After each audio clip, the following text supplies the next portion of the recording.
5 masjid tertua di Aceh. Terletak di Kampung Imasin, Kecamatan Ulekaring, dan dibangun pada abad ke-19 oleh Habib Kuala Bau, atau nama aslinya Habib Abdurrahman bin Habib Husin Al-Mahdah. Pada saat ini, masjid ini difungsikan untuk kegiatan diniyah anak-anak sekolah yang ada di seputaran Ulekaring.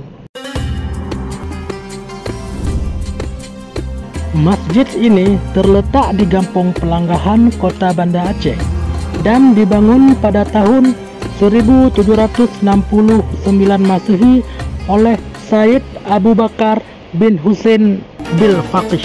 Awal mulanya, masjid ini adalah rumah beliau sendiri yang kemudian disulap menjadi dayah. Ketika tsunami menghantam Aceh, masjid ini rata dengan tanah dan dibangun kembali dengan mengikuti gaya arsitektur lamanya.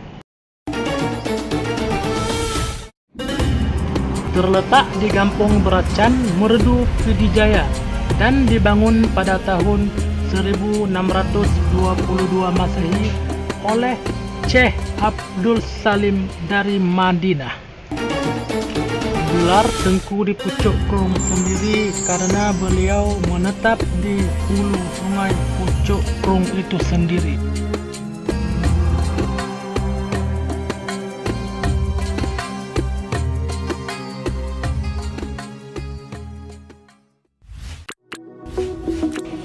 Masjid ini berlokasi di Kampung Kede, Kecamatan Indrapuri, dan dibangun pada tahun 1618 Masehi.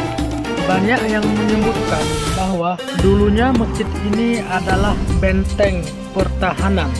Dengan adanya bukti reruntuhan benteng dari berbagai sudut masjid. Namun ada juga yang menyebutkan bahwa ini dulunya berupa candi Hindu.